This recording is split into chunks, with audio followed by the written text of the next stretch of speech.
내년에 만약에 금융투자소득세가 시행이 된다라고 하면 건보료 같은 경우에는 일단 지금 현재를 한번 볼게요. 우리 종합소득이 발생을 하면 그 종합소득을 근거로 해서 이제 뭐 건보료 부과를 한다거나 또는 뭐 피부양자의 이제 탈락될 건지 뭐 이런 여부를 판단한다거나 할 텐데요. 네. 여기에 지금 양도소득, 분류과세가 되는 양도소득 같은 경우에는 포함되지가 않습니다. 아까 저희가 얘기 계속 해왔던 부분이 금융투자소득도 마찬가지로 분류과세 항목이에요. 그럼 여기에만 비추어서 봤을 때에는 아마 금융투자소득도 이 건보료 산정하거나 뭐 피부양자를 따질 때에 포함되지 않을 가능성이 있다.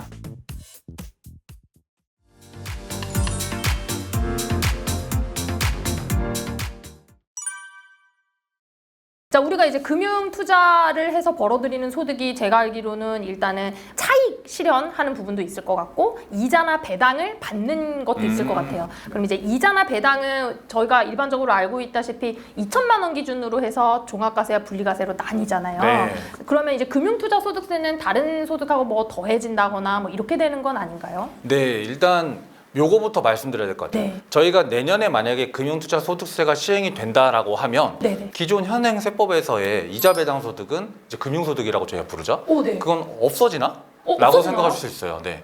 근데 없어지는 게 아닙니다. 아, 없어지는 게 근데 아니에요? 여전히 남아 있습니다. 어떤 것들이 남아 있게 되냐라고 하면 아까 금융투자 소득 같은 경우에는 저희가 이제 금융투자를 해서 얻는 뭐 자본 차익, 이익이라고 네, 말씀드렸잖아요. 근데 원본 손실 가능성이 없는 소득, 즉 무조건 확정된 거.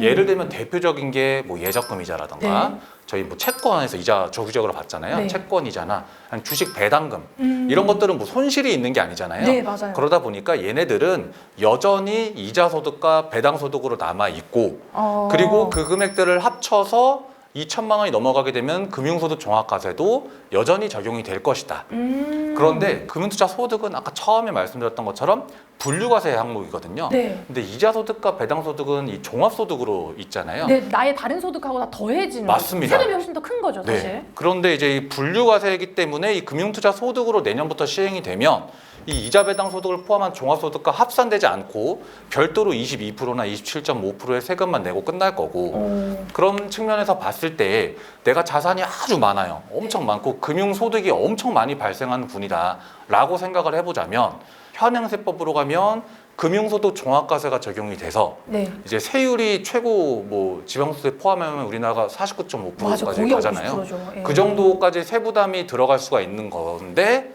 내년에 만약에 금투세가 시행이 되면 22%나 27.5%만으로 종결하고 합산되지 않고 끝낼 수 있으니까 어떻게 보면 그런 측면에서는 더 유리한 부분이 생길 수도 있죠. 근데 이런 분들이 있어요. 예를 들어서 내가 은퇴했어요. 나 이제 네네네. 은퇴하고 퇴직금 한 10억 있는데 이 퇴직금으로 그냥 주식에 배당주에 넣어놓고 아무것도 안 할 거야. 그냥 배당만 받으면서 살겠다. 그럴 수 있잖아요. 뭐 맥커리 인프라 그렇지. 사서 맞아요. 네, 배당만 받는다. 배당 수익으로만 네, 살겠다. 그런 분들 같은 경우는 만약에 죽을 때까지 안 팔아요, 그 주식을. 네. 그 배당만 받아요. 네. 그럼 그런 분들은 금융소득으로만 가서 되는 거죠. 아, 그런 일반 배당은 네. 금융소득 배당금만 계속 받으면 그때에 아마도 15.4% 떼고 받고 금융소득 종합과세 대상자가 해당되면 이제 금융소득으로 합쳐지거나 이렇게만 되는 거죠. 매각을 해서 매각 차익을 얻은 게 없으니까 네네네. 그때는 금융투자 소득이 적용될 게 없는 거죠. 그러니까 정말 남아 있는 거는 일반적인 이자나 배당 소득만 맞습니다. 그대로 순수하게. 남아 있고 순수하게 남아 있고 나머지가 이제 금투세로 넘어오면 종합과세에 합산되지 않기 때문에 실질적으로 큰 자산이 있으신 분들은 절세 효과가 있을 수가 네, 있다. 더 유리할 수도 더 유리할 수가 있다. 세율 차이 때문에. 자, 그러면 그동안에 우리가 이제 주식 투자를 한다고 했을 때 개인이 상장 주식 투자를 했던 것에 대해서는 과세가 안 됐는데 법인이 투자를 했던 것은 여전히 법인세가 과세가 됐었잖아요. 네, 맞습니다. 그러면 이제 금투세가 시행된다고 하면 개인들도 법인을 만들어서 투자하고 뭐 이런 건 좀 어떻게 생각하세요? 그렇게 될 수도 있죠. 그러니까 말씀처럼 법인을 우리가 생각을 해보면 네. 일단 법인세율은 뭐 우리 과표 2억까지는 이제 9.9%고 뭐 200억까지는 저희가 20.9%고 이렇게 예. 되잖아요. 네네. 그러다 보니까 아무래도 세율만 봤을 때에는 금융투자 소득세가 지금 과표 3억까지 22%, 3억 초과분이 27.5%니 더 유리한 부분이 생길 수 있다. 그래서 그렇죠. 법인으로 설립을 해서 금융투자 하는 거에 대해서 요즘에 되게 많이 물어보세요. 상담도 많이들 하시는 것 같아요. 아 이거 약간 그때 그 분위기 같아요. 그때 왜 우리가 막 부동산 개인이 투자하다가 맞아요. 갑자기 개인 때리니까 막 법인 네. 만들어서 투자하고 막 맞습니다. 이랬었잖아요. 그때 막 강의도 엄청 많이 하고 있어요. 맞아요. 그래서 네. 다들 다주택 하시는 분들이 법인 설립을 해서 거기에서 주택 투자를 했었잖아요. 근데 결국에는 이게 막혔잖아요. 막혀서 취득세 다 때리고 네, 막 엄청 난리 이제 나가지고. 규제를 하면서 네. 지금도 비슷한 느낌의 문의나 이런 것들이 많은 상황인 거는 맞고 네.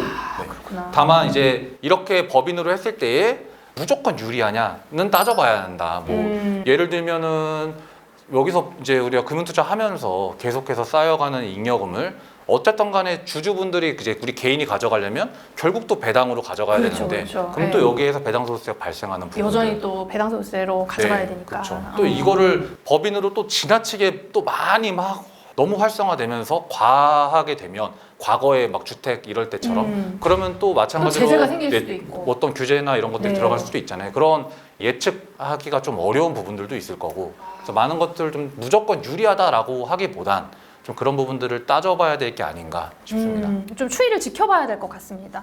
자, 그리고 또 이제 금투세에서 또 굉장히 궁금해하시는 것이 뭐가 있냐면, 이런 식으로 이제 내가 금융투자 소득이 발생하게 되면 이 소득 때문에 나의 건보료가 올라가는 게 아니냐 이런 고민도 하시거든요. 아, 네, 맞습니다. 건보료 같은 경우에는 일단 지금 현재를 한번 볼게요. 네. 지금 현재 같은 경우에는 우리 종합소득이 발생을 하면 그 종합소득을 근거로 해서 이제 뭐 건보료 부과를 한다거나 또는 뭐 피부양자의 이제 탈락될 건지 뭐 이런 여부를 판단한다거나 할 텐데요. 네. 여기에 지금 양도소득, 분류과세가 되는 양도소득 같은 경우에는 포함되지가 않습니다. 아, 그래서 제가 무슨 부모님이 집을 판다 그래도 네. 피부양에서 탈락하지 않고 그렇죠. 이런 게 있는 거죠. 네, 맞습니다. 예. 근데 아까 저희가 계속 해왔던 부분이 금융투자 소득도 마찬가지로 분류과세 항목이에요.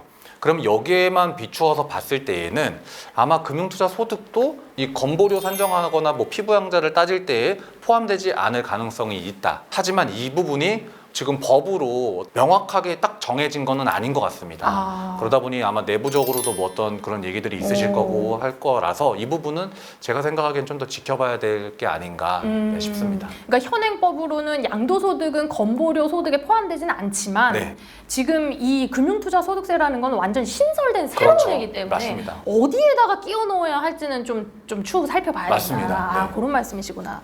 또 하나 있습니다. 네. 이거 지금 최근에 또 불거진 이슈인데요. 금투세 때문에 우리 과거에 그런 얘기도 있었어요. 금융 투자를 할 것 같으면 혼자 하지 말고 우리 자녀들한테도 증여 1,000만 원씩 해가지고 자녀들이 직접 주식 계좌도 가지게 하고 뭐 이런 것들도 우리 굉장히 재테크 수단으로 많이 활용했거든요. 네. 그렇게 되다 보니까 자녀들이 예를 들어서 금융투자 소득이 발생하면 얘네들이 지금 나의 기본공제 대상자로 연말정산에서 빠지는 거 아니냐 이런 고민도 하세요. 네, 맞습니다. 지금 연말정산 하실 때에 인적공제를 저희가 받잖아요. 네. 이 인적공제는 이제 나이 요건, 뭐 소득 요건 이런 것들이 있는데요. 여기에서 소득 요건이 소득금액 100만 원 이하여야 됩니다.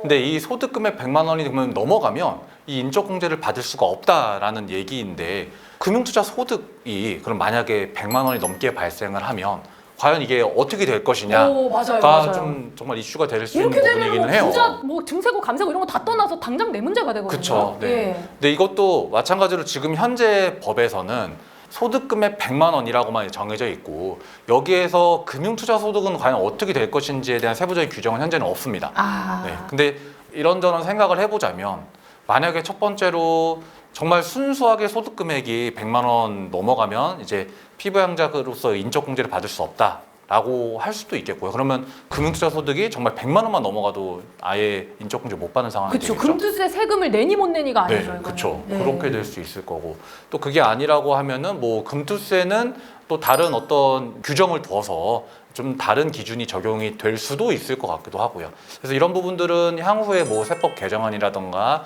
아니면 이후에 진행되는 상황을 좀 보면서 판단을 해야 될 부분이 아닐까 싶습니다. 그런데 사실은 이걸 시행을 하냐 마냐도 중요하지만 어떻게 시행을 할 것인가에 대한 구체적인 그 정말 나중에 파급 효과가 어떻게 될 것인지를 좀 입법하실 때 많이 생각을 해주셨으면 하는 바람입니다. 샘사님 오늘 조금 못다 하신 금투세에 대한 말씀 있으실까요? 내년부터 이제 시행이 네. 될 예정에 있는 거는 맞습니다. 네. 맞고 근데 이제 참고로 뭐 다 너무 요즘에는 잘 아시는데 그냥 참고차 말씀을 드리자면 이 금융투자 소득세 시행이 다시 뭐 또 유예가 그럴 수도 된다거나 있을 것 같아요. 네, 아니면 정말 폐지가 된다거나 이런 부분들이 얘기가 또 나오고 있는데요. 이렇게 되기 위해서는 일단은 국회에서의 통과를 필요로 하는 상황이다. 그러면 이제 국회 통과를 하려고 하면 아무래도 뭐 올 하반기에 국회가 열려서 이에 대한 이제 새로운 법안이 개정 법안이 다시 올라가고 그게 국회에서 이제 통과가 돼야 하기 때문에 사실상 연말 거의 가까운 시기까지 지켜봐야 할 수도 있습니다. 그때까지 어떤 결정이 안 날 수가 있어요.